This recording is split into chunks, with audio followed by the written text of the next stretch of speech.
current place of employment. So that's why we are here today. We just want to know, we have some questions that have come up in the middle of these conversations. So welcome again, everyone. Welcome, Antonia, our best graduating students, TSTA code 4. Welcome.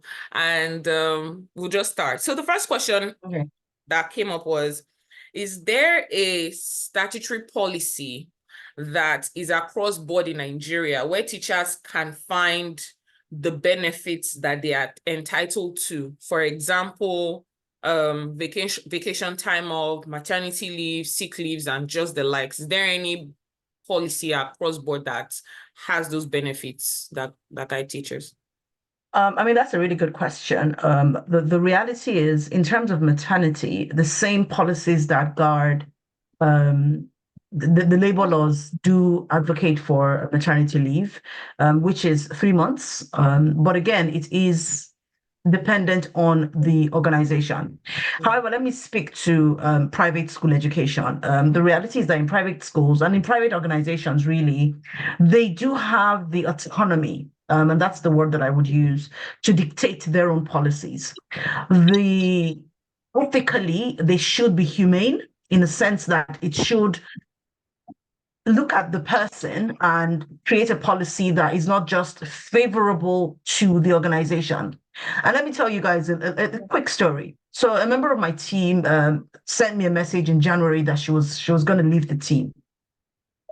And she said she wanted to leave immediately. She said she wanted to leave immediately. And I said, why do you want to leave immediately? She said, oh, she just needed something different. She had been with us for 6, 7 years, and she just wanted to see if there was something else out there. And I said, it's fine. We don't have any problem with you wanting to leave. So I'm very open with my team. I consider them as my friends. And so we have these kind of conversations, And she said, well, she's just tired. And I said, okay, look, I don't have a problem with that. However, you've been on the team for 7 years. That means that you are an important member. Even if you've been on the team for 1 year, you still are an important member of the team. So why would you want to just leave without any notice? I said, that's not the right thing to do. The right thing to do is for you to give notice. That is the right thing to do. When we let go, because there are times where the reality is not only staff that say they want to resign. There are times where the organization also would tell a staff, you know what, we don't think we can work here, you can work here anymore. And for my school, if I do that, we have a policy that says you get your 1 month salary. So we pay you off. That is the right thing to do in lieu of notice. So I reminded her, I said, if we pay staff in lieu of notice, don't you think that the same courtesy should be afforded to the organization? She said, yes. I said, but it wouldn't let us even say you're done, you're just tired, you want to go somewhere else. I said, the right thing to do, and that's the right thing to do, is to give appropriate notice. Let us even leave the consideration that you've been here for 7 years. I said, we're not enemies, we're friends. So why would you do that? And until she did, she left.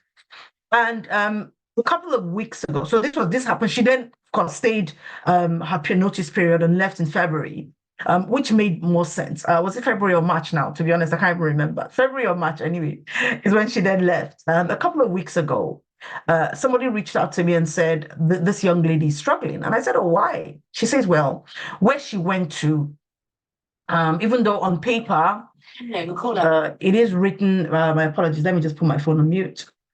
Even if on paper, it is written that she closes at 4, but they don't leave the organization until about 5:30, till about 6.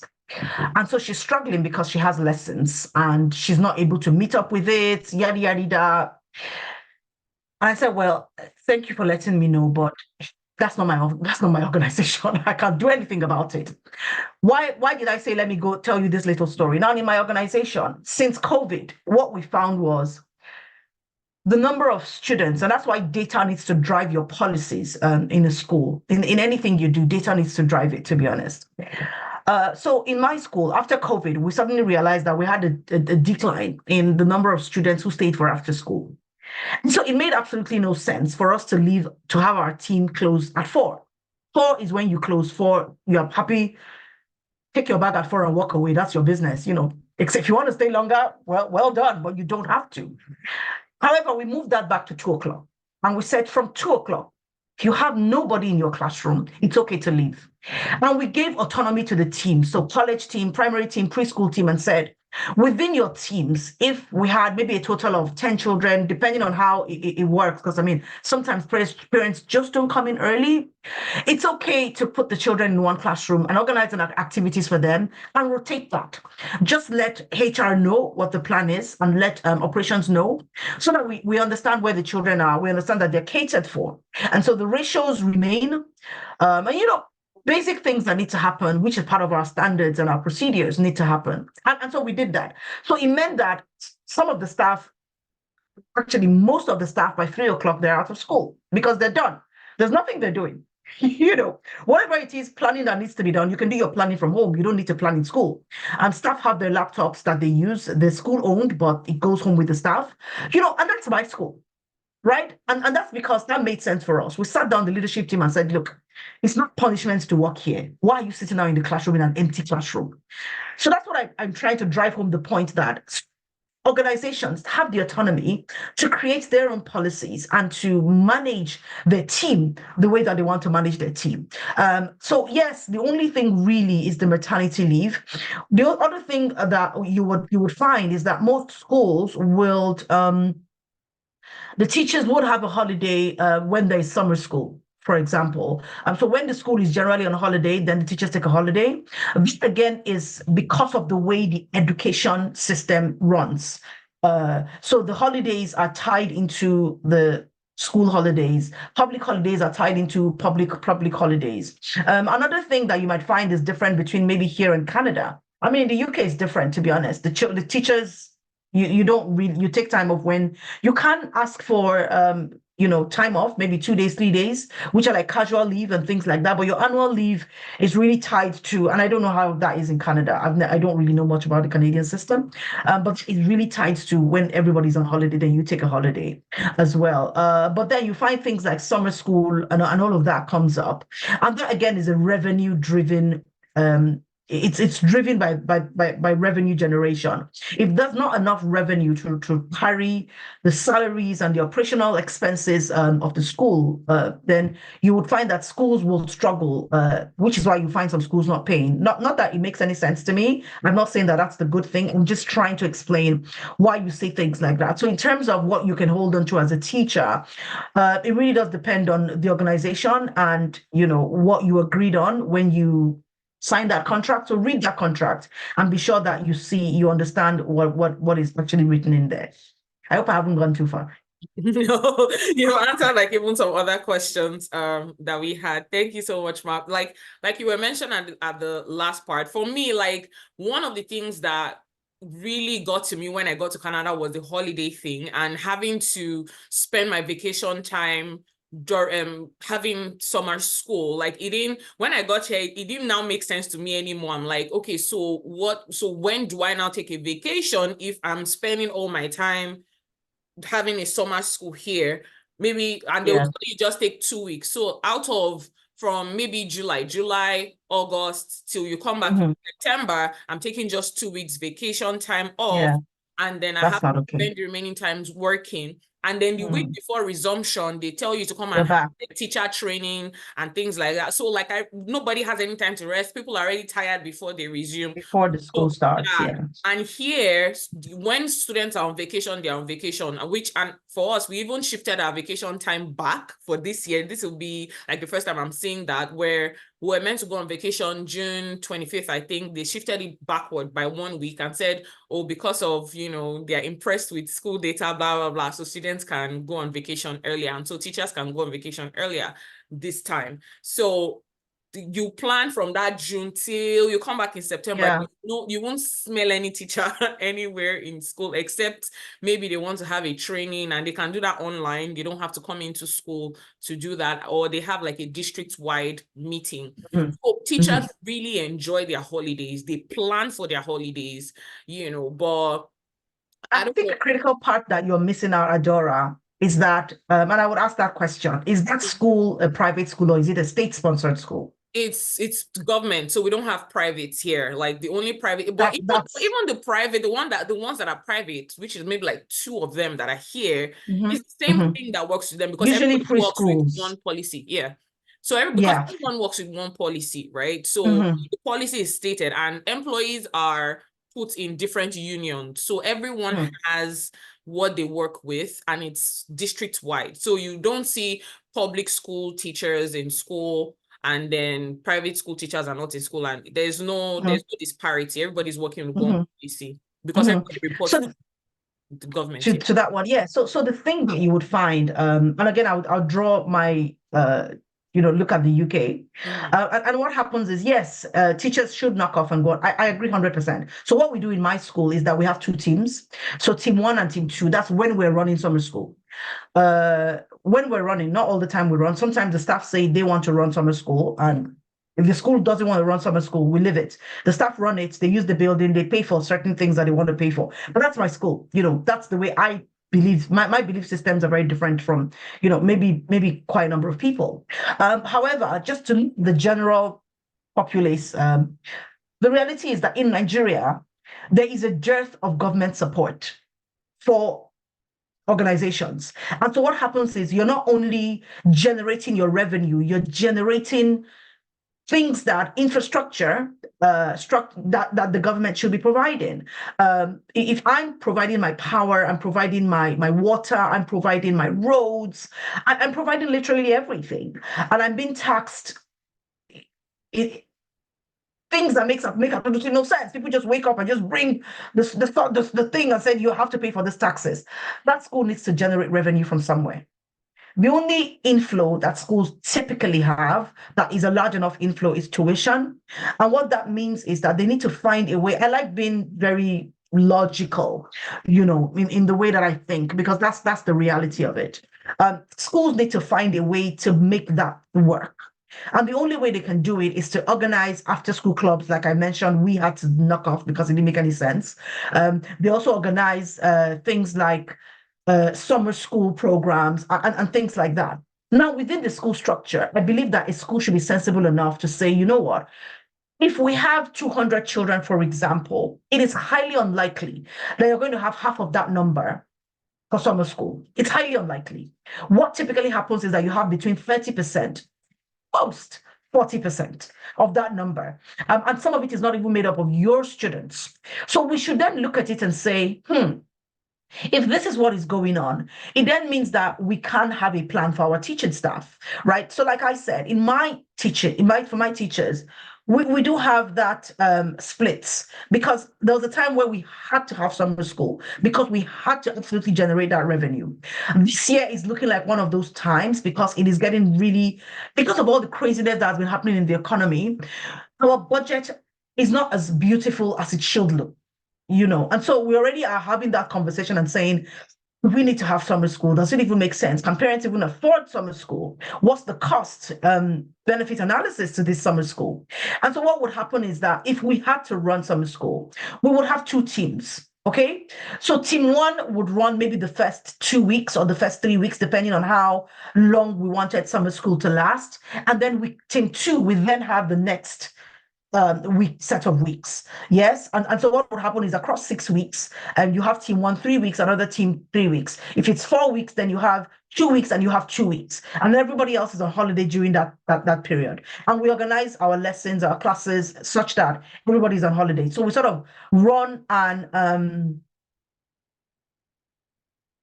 so somebody else said that they have splits in their school as well. Yeah, so that is the sensible thing to do, to be honest. But I have seen some schools where everybody needs to be in school, and that doesn't make a lot of sense, to be honest. So yes, the ideal would be for everybody to go off on holiday, and you do have some schools who maybe can afford it, and everybody goes off on holiday. But sometimes some schools just can't afford it, and so they would have to run. Also, summer school is another way for schools to it's like a marketing drive where people that don't know their school can come in and experience what it feels like to be in that school. And is that something that they want? So that is something that they want to look at. Yes. And I mean, I'm just looking at what Aderonke said in the chat. The reality, Aderonke, is summer school reading shouldn't be And so that's where you guys need to have a voice, okay, and have conversations, yeah, I don't care, with your school team, yeah, the management team, and say, look, can we sit down and organize what we want to do at summer school? The first 2 weeks, for example, we can have it in an integrated manner where maybe Mondays and Tuesdays you have core activity, core academic activity, and then the other days of the week can then be extracurricular, like Babatunde is mentioning, vocational, tech, sports, just having fun and allowing the children's brains to also breathe and just settle in. And so that it's a conversation at their own care that you can have with your management team and draw up a plan, right? Why am I saying that? That's something that my team does. I mean, I'm not fully involved in running the school because I believe people should do their jobs. However, I am involved in decision making and I do see the plans before they, I mean, sometimes, not all the time, before they get implemented, but I just generally have an idea. And so that means that everybody takes a holiday within my school. And you would probably have that in your school as well at your own care. You will have teachers you will not have only one math teacher or one English teacher. Yes, so it means that if one math teacher is on the first half split, the second one can be on the second half split, and it's just to agree on what yeah, so great to see that you've responded to that question. So I think it's just really having conversations. I think one of the mistakes that teachers make is when they have these sort of and I've been in those circles where we're having those conversations, and maybe I'm called in to just sit down and mediate or just listen and support a friend who has a school. And a lot of the time, the teachers are coming in only from one perspective, one point of view, theirs. And that is a selfish way to think about things. I'm sorry, guys. You might have started out liking me and maybe you don't like me anymore. But I like to be very honest in the way that I see things. You cannot have one point of view and expect the other person to agree with you. They're not going to agree with you because you have totally thrown away their own anything that has to do with them out of the window. You have said it doesn't matter. So why should yours matter? So always come from the point of view of how can we make this work for teachers and for the school? You would find that people are slightly more receptive, when we come from that point of view. So yeah, that would be my answer to that question, Adora. Okay, I totally understand. So I think something that teachers should begin to do, we can begin to do, is to also, we are not just working. It's not just that the fact that we are teachers, we work in a school, work in an organization, and we also have to look at their perspectives as well.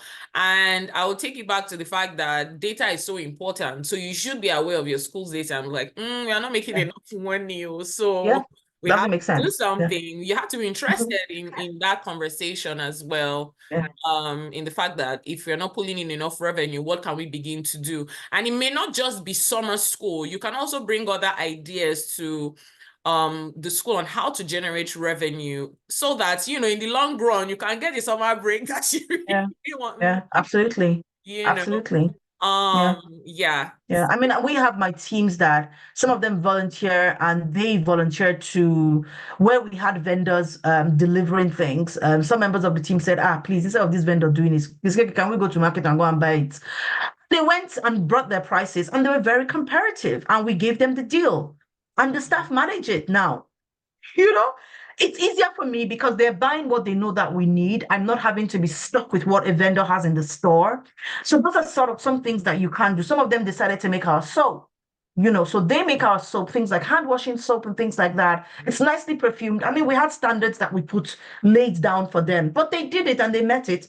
And I buy from them, And so, yeah, absolutely, like what you said, Adora, we do need to say, what is it that I can also do to support the school? And that supports you as well. I'm just looking at Bettina's comments that because of expenses and salary, they need to work extra. Yeah, so I mean, I don't know if Bettina is a school owner or she's a teacher, but yeah, because of those expenses, sometimes you really don't have a choice because you want the students flowing in. But there's something that I mentioned at the beginning. We need to understand the data. When we analyzed it, the cost of running the gen, the cost of leaving the school open, the cost of doing some basic things, when we calculated the flow to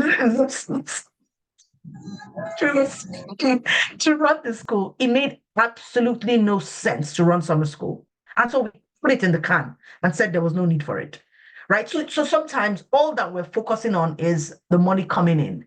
We're not realizing that the money coming in is running from there. You're also going to run the school. And so if you cannot make up to half of that, even a third of that as profit, then it makes no sense to run the school. You rather just live it because the wear and tear on your appliances as well is there. If my appliances rested, if the gen rested for 3 weeks or 6 weeks versus I ran it and rested it for 1 week, Right. sometimes it's a no-brainer when you think about it, and you just decide Right. not to run summer school. Yeah. And Yeah. so what we did, there was a particular year, the things were particularly, I think that was in 2016, things were particularly difficult.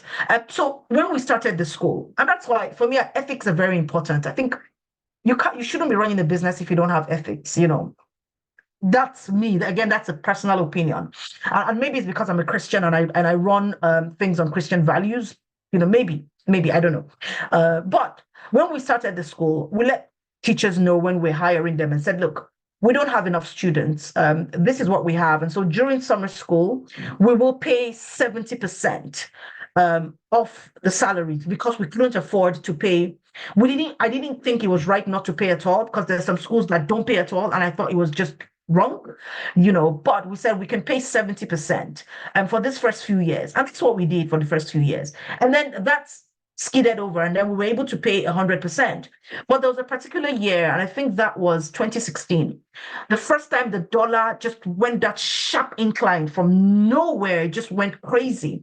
That was 2016. I remember that year because I was doing an expansion project that year, and I was so afraid, right? And from the first year, I had really not gone to my husband to ask him for money to support the school. The school had run itself, because of good planning.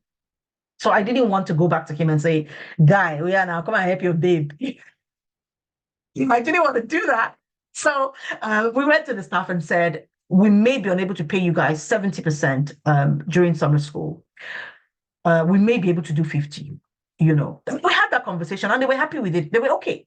They weren't happy, but they were okay. They were understanding enough because they said, you've never done this before. Let's see.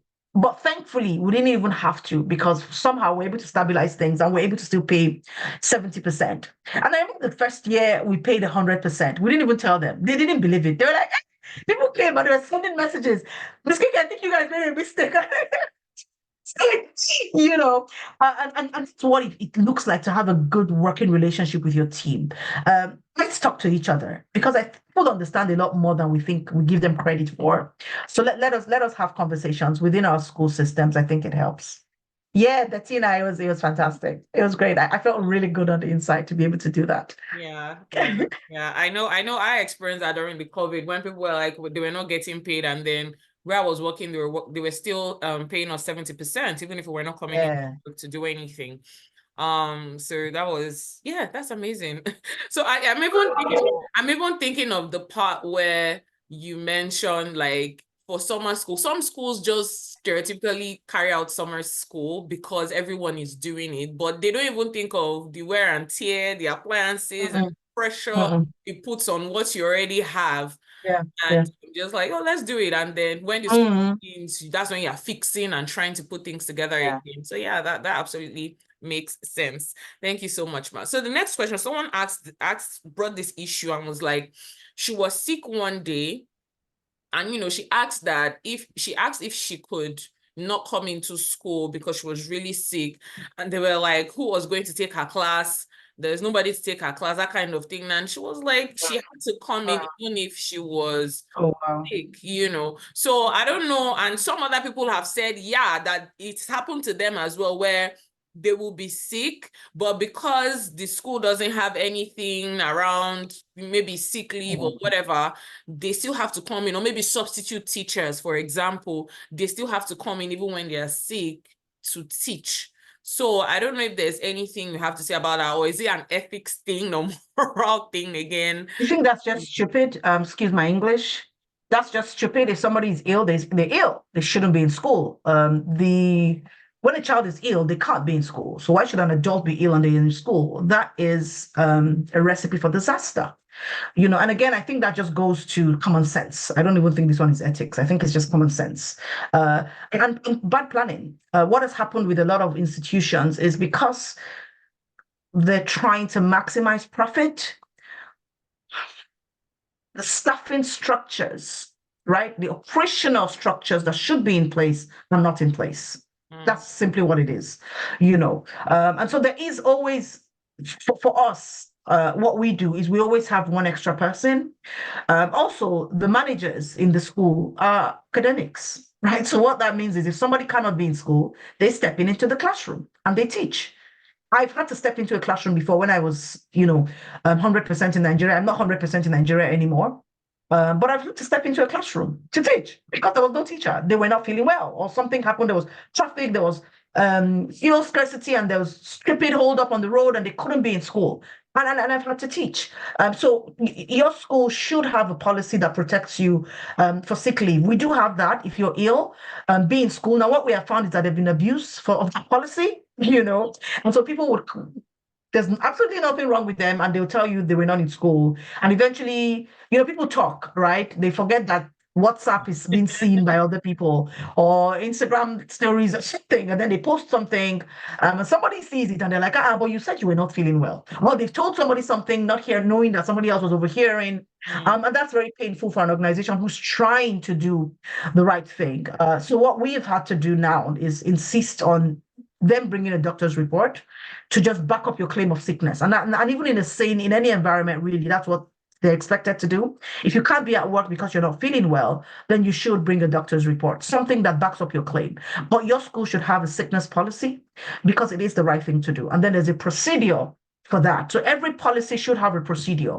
A procedure is the way that policy is executed. Okay, that policy procedure covers the implementation of the policy, and that really it's almost like writing it down is the policy, making it plain is the procedure, and that's how it really should work in a school. So my apologies for your school system that you don't have that. I'm apologizing because I'm also in the education sector and I'm a founder, and I know how difficult that can be. But have a conversation, see what things can do, see what can happen. And there are times when maybe a lot of people are ill, and it's so difficult to have one extra person ill. What we do at that time is that we activate something we call like an emergency policy, where classes are then merged, and then we just bring out the worksheets because we have that in place. Where if more than merge the classes, bring out worksheets, and let's see what it is that we can do. Yeah. So those are things that maybe you may suggest if you have opportunity to do that to your school. All right. So even as teachers, you can also suggest some of these things, because I remember there's one that still pains me till today. That happened when I was in Nigeria. It was this time when it was during the rainy season, and it started raining like from 4 a.m. So I thought, at least by 5, because I leave the house maybe 5:36. At least maybe the rain would have stopped. But the rain stopped, and then it started again. And then my friends were like, let's just go under the rain. I mean, we are in the Nigerian system. They will not call to ask us where we are, but we have to get to work. And at that time, they also banned the tricycle, banned motorcycle. Double jeopardy. In fact, everything was crazy. Guess what? My area was also experiencing flooding problems. It was just horrible, that morning. And the kids were having exams that morning. I'd never been to Canada before. That was before I left for Canada. I was expecting that at least the school owner or the head of school would call and say, if you're unable to, if you're living in these areas, at least you should keep yourself updated and know that if you're living in these areas, don't bother coming. We'll figure it out, that kind of thing. But we didn't get anything like that. We entered the flood, entered everything. I got to work maybe like 3-4 hours later after walking under the rain and trekking. I walked. By the time I got to work, I met some of my other colleagues coming from that same area as well. And I'm like, how did you guys get here? They said, my sister, that is the same issue you faced. That's what we faced. We were soaked we were shivering. We were soaked from head to toe. We were all soaked. We got to work, not even, you people come and take hot tea, sorry, nothing. There was no bother. Like, it was so upsetting. It was really, really upsetting. Same thing when we had transportation issues. I had to talk to the HR that people can't get to work, but we have the school bus. What are you doing with it? Once you bring students to school, or in fact, we get to work before the students, get the buses out to certain bus stops. Let staff be able to use the bus to work. Like it's just simple. And I was like, it makes sense. So I'm like, why am I doing your job for you? So things like that really, I'm like, it's just thinking far beyond even what you have on ground or the policies you have and just saying, okay, what do these teachers need? And that's what some schools are actually missing that makes teachers Yeah. really tired. I'm gonna say, okay. Mm. All right. So Mm. yes, let's Mm. suggest. Betty said not just pure water. They didn't even give me water. Oh my. Uh, to be honest,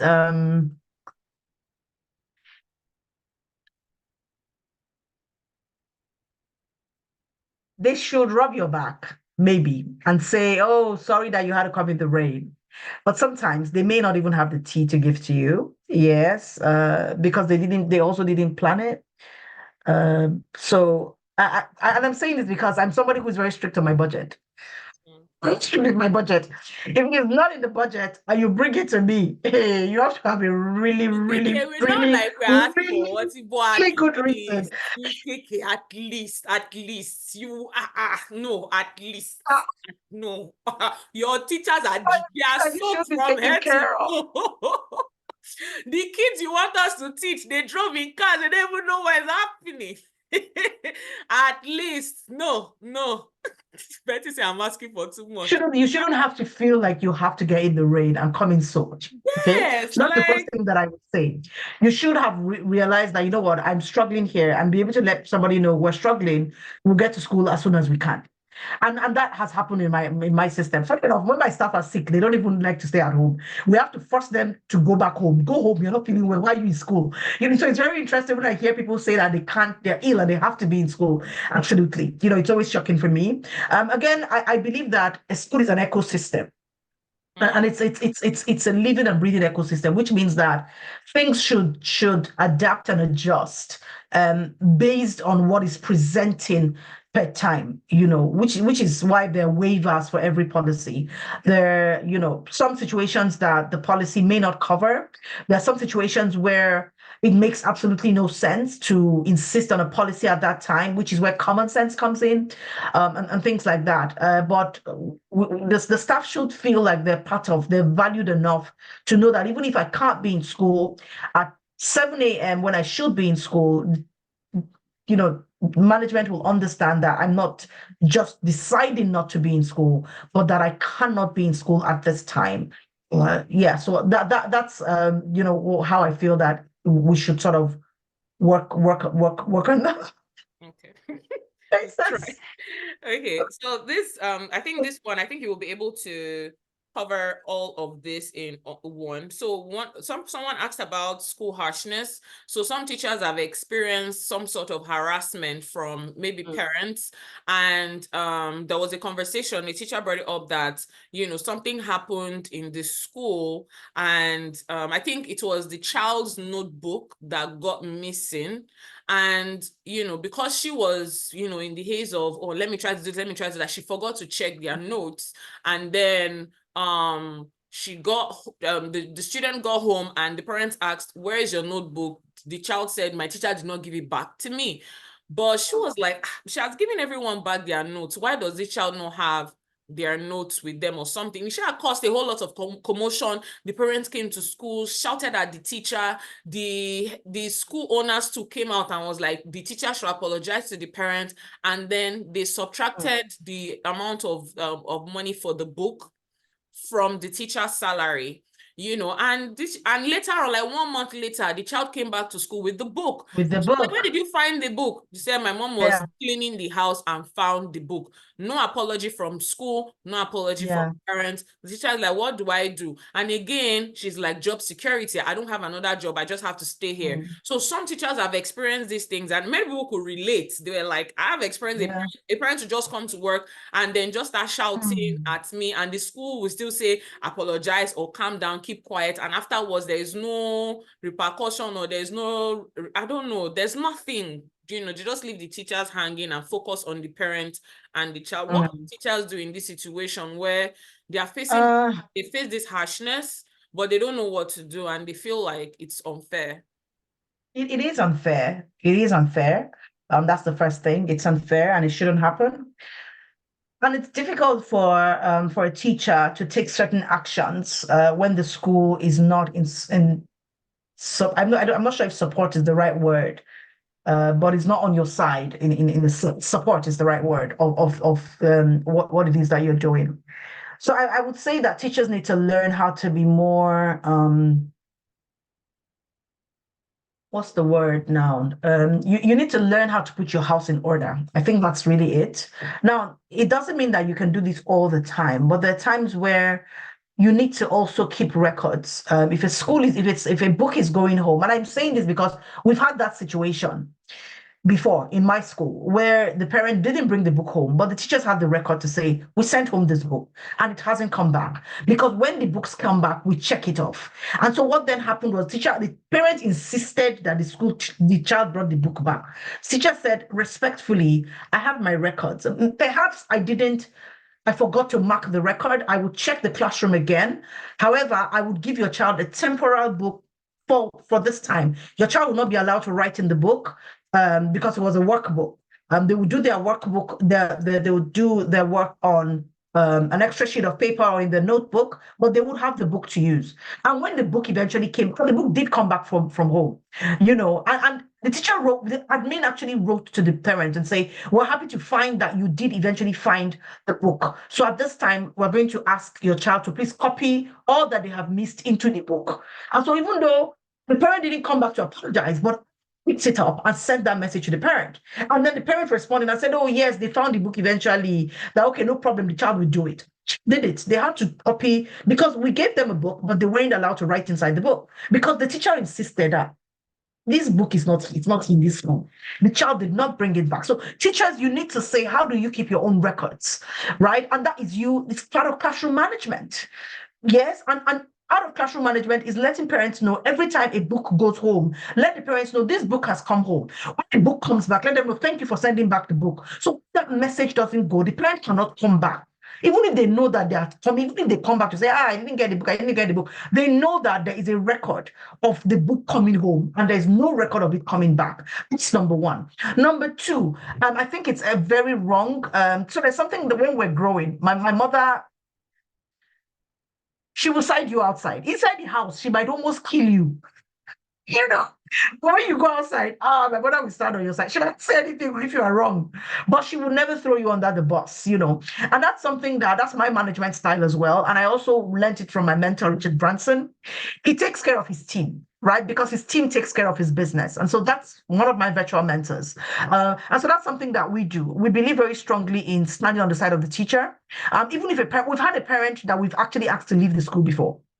It was very difficult because we didn't have money. We needed the money, but the parent was becoming a nightmare to manage. The teachers were afraid, they were worried. And at the end of the day, we were like, no, it makes no sense for the mental health of the teachers and just for the general morale to have this parent in school. And they were really doing a fantastic job. So we actually told the parent that perhaps this is not the right environment for you. You maybe want to check another environment. And if you're comfortable, you're uncomfortable with those environments, we're happy to have you back. And we did very nicely accept to leave, and she left. So that does happen, but I think that this situation has more to do with the school leader than even the rest of the school. So perhaps you guys need to let your school leaders come for things like school rewired conference, go out for conferences and learn and understand how they should run their schools. But sometimes you might not blame them. It's how maybe they've known, maybe where the school where they worked before they eventually had their own school, or the organization where they worked before they eventually had their own organization. That is how they saw it was being managed. And that's all they know about management and leadership. And that's what they want to do. But it is not the right thing. You shouldn't be thrown under the bus. You shouldn't be insulted and asked to apologize to a parent when you need something wrong. In fact, what we say to our team is you can apologize to the parent for how they feel, but you don't apologize for that thing till investigation has gone on. Oh, I'm really sorry that you feel this way and you're so hurt by what may have happened. However, let us find out what exactly happened and I come back to you. So you apologize for how they feel. And it's not even usually the teacher, it's the admin staff that would do that. The customer care officer would typically do that, not the teacher. Yeah, so sorry that you had that, whoever it was, that they had that not very pleasant experience. Yeah, then also, do you think it's a thing. Maybe a parent comes to school, and we've had issues like that where a parent comes to maybe like slap the teacher or something. Do you think the teacher can sue if they want to? They should. But the challenge is the money to sue. Mm. If they have the money, The problem. It should. But it's how do you now sue? Which is why there are de-escalation tendencies, okay? There are de-escalation techniques, there are avoidance techniques, all right? There are mitigation techniques, because that is always a risk, right? A parent that is uncouth, because that's what it is, that parent is untrained. You cannot, that's the truth now. Let's be telling each other the truth. Can you go out and be slapping people up and down? That's nonsense. It's just rubbish.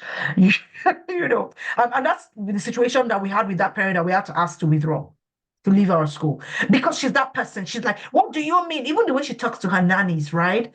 She's so badly behaved, and that's just the truth. There are adults that are just badly behaved. It has nothing to do with whether you're a teacher or not. They are just badly behaved humans. Okay. And so at that point in time, knowing who that, again, that's where the data is. There are certain parents you'll be like, this parent, you know how they are when they come. Don't bother. Even if they're asking for you, we're not going to bring you out, even though we know you want to go out, because it's always about protecting the teacher. There's a lot that we have. I mean, teachers sometimes decide to still give parents their numbers, but we do not give our teachers' numbers to parents. We tell teachers and parents to talk to admin, because parents would call you at 5 a.m. in the morning, 2 a.m., 9 p.m., ridiculous times, right? They have no sense of sense. Will you be calling me at this time? Are you joking? And so we've done that, and we tell them straight, we don't give our teachers' numbers out to you because we need to protect our teachers. When they've closed from work, they have a life outside of school. Now, teachers will still go, and these same teachers that we're trying to protect will still go and give the parent the number later because of lesson. And we tell the parents, if you have I don't mind my teachers doing lesson. It's their business, we just say don't discuss school matters when you're in those houses, right? So teachers also need to sort of have a sense of self-preservation and say, this is how this parent is.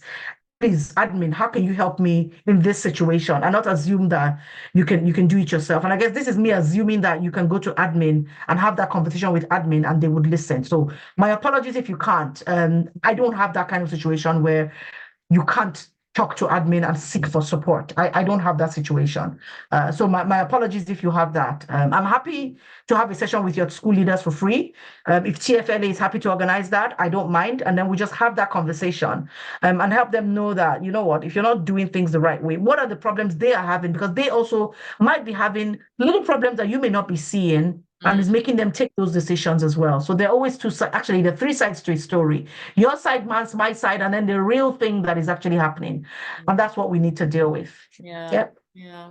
Thank you so much, Ma. I think that we have a situation with a certain parent refunded their fees for abusing a teacher. Yeah. So I also think that for some teachers, before you jump into a school, like all these things Ms. KK is talking about, like try to look at these things, ask questions, don't just jump into a school then later say they are treating me like they're treating me. I mean, that's their culture. So you can't be surprised when you go in and then they're doing it.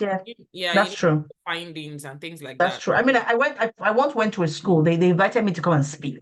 And I got there, and as I was going back home, my driver said to me, she said, Madam, that school owner that your friend. I said, why are you asking me that question? He said, no, madam, because the way when she they talk to people, I'm not sure say your kind friend go do like that. I mean, that's my driver. He could tell me that kind of thing. He said, in fact, when they were seated, like in school, you can sit down in my school. For us, we treat everybody with respect. It doesn't matter who you are. And he said when he was seated, because he didn't know that she came in and said, are you, who are you? That kind of thing. And they were like, oh, it's Miss KK's driver. She was like, no, please, you should go and wait in the car. He said he was shocked, But that's the school, right? And so there is ample information out there about the organization you want to go to. Find out. Just jump in, like Adora said, their salary might be great. Like this person that I said left my school where she went to, her salary was very good. It was much better than mine. But she can't, so many things that she was enjoying whilst with us, she's not enjoying it anymore. Right. And so she's not, so it's really, you need to be able to make those sort of decisions. What are you saying yes to? Yeah. Knowing that you're saying no to something else, and sort of make those decisions based on, what. Yeah. Yeah, thank you so much, Ma. The final question before I let you go is, there's someone asked a question that what support systems do you think school owners and administrators should put in place for teachers dealing with mental health issues or high levels of stress? Is there any system you have in your school for that, for teachers who are experiencing high levels of, or even to prevent high levels of stress? And what do you think school owners and administrators should begin to have in schools, or what can teachers request for within schools when they're experiencing, high levels of stress? Again, it goes back to conversations. You need to be able to speak and let people know what you're going through. Nobody can read your mind. So if you are going through something that is really difficult, you should be able to say it. We have HR. What our HR does is sort of stay in that position. I mean, that's the final level, right? Where she deals with employee well-being and employee welfare, generally speaking. However, every member of the team has a direct line manager. So we have team leads within the system. And those team leads are responsible for every single member of staff on their team to find out what is happening, if they're stressed out, what we could do, how to support them. And so there is that system in place. So again, it's very school dependent. So it really is maybe, so let me give you an example. Now, when we were instituting this 2 p.m. closure in my school, what happened was, I can't remember how they came about it, to be honest. But the teacher said, can they compress their break time and leave earlier? You know, and if you are happy to do that, why not? Some don't, but some do. So they were happy to say, you know what, it's fine, we'll compress it. When we get home, we can rest before we go for our lessons or before we go and do whatever it is that we want to do. But again, it is about having conversations, right? And understanding that what might work for you might not work for everybody. So there needs to be a central system that is actually checking the teachers and checking their health status so that and then really, what is the definition of mental health? You need to honestly, because I see that is a term that is bastardized and abused as well. Anything is my mental health. So again, we need to sort of have we need to sort of have standards that again protect the organization and protect every other member of staff who genuinely needs this help, and not other people who are just abusing it and don't really need the help.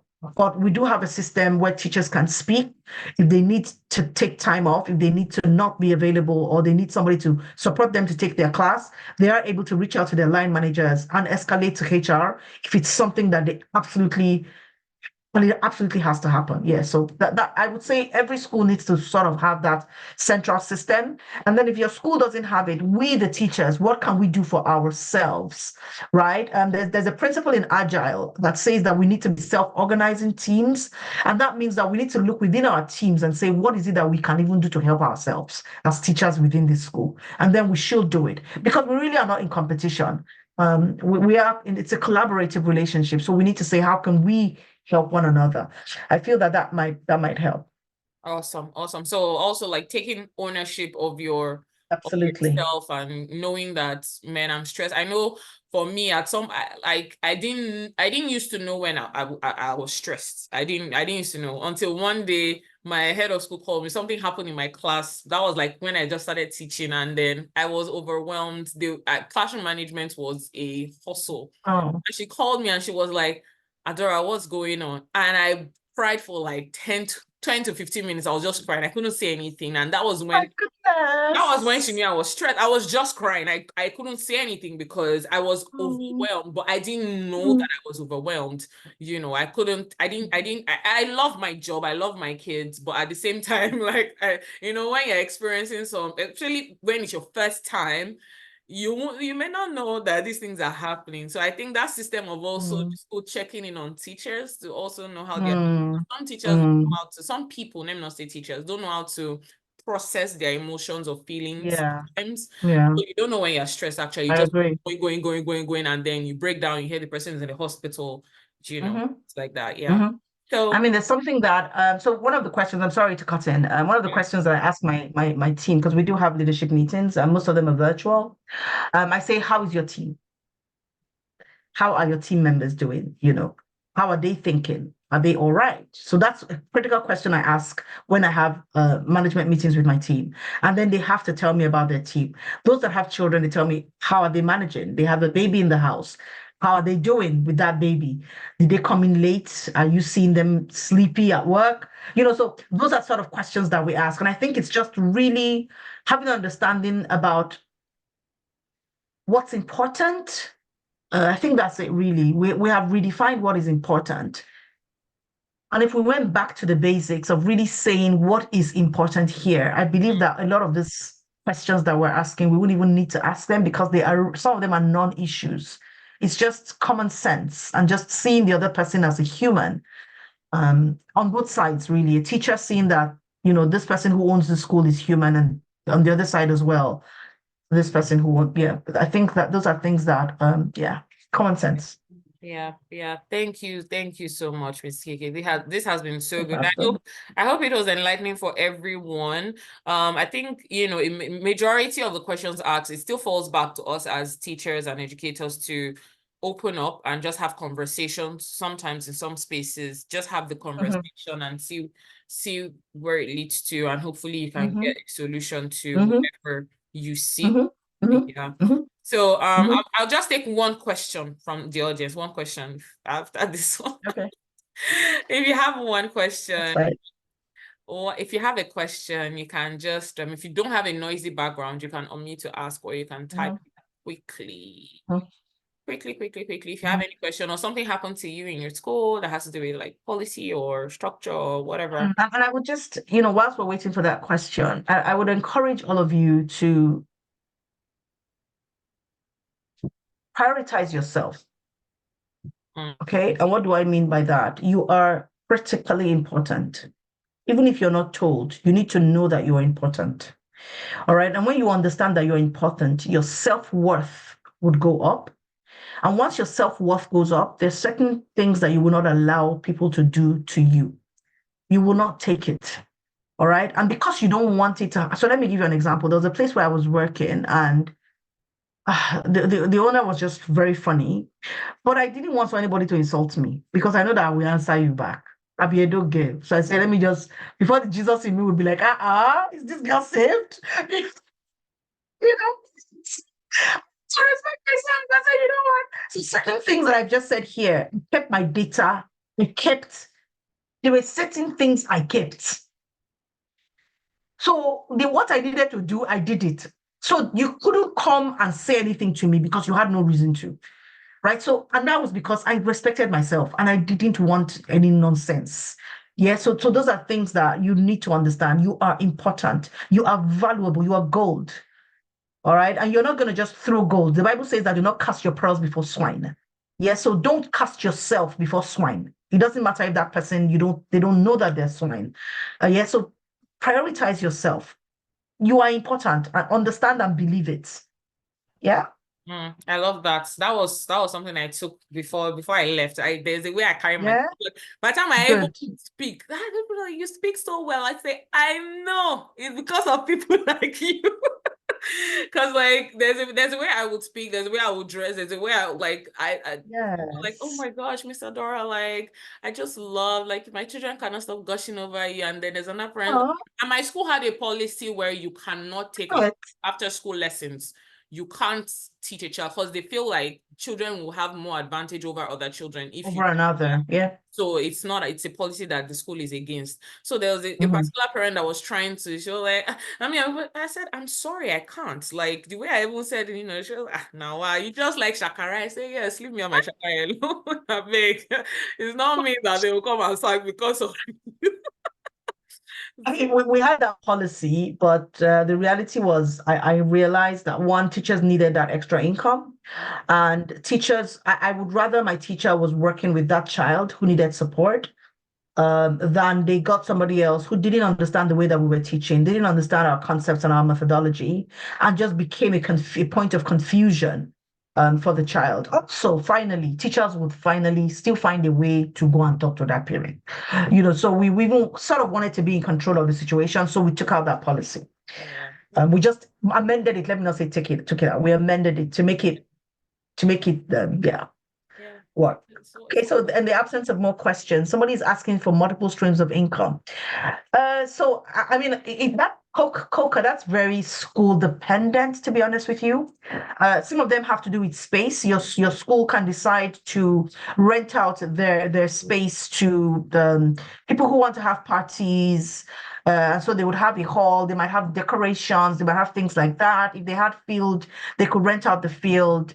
They could also encourage teachers to use the school setting for their lessons and teaching things like adult education, and then the school can get a portion of that money. The school can also sell things like books. They can have a school library where people, even not within the school, can come and buy from the school. The school can also decide to organize training activities for parents, coaching and things like that. So there are quite a number of things, but it really does depend on the school and the objectives and goal and the type of school and the infrastructure that you have in place. So it's very difficult to sort of give, that kind of blanket response. Yeah. Yeah, so yes, makes sense. So if in case you want to build your school, don't just look for one small, just think of all these other things, that Ms. KK just mentioned. If you have to get a hall that, you're like, oh, people can rent the hall, people can do this, people can do it. Yeah. So, there are some here, they have like maybe like there's a particular school that has a printing press. So people go there you go. do print, and they employ their students in high school to do the job. So they pay their students, and the school also generates revenue from that. Absolutely. Awesome.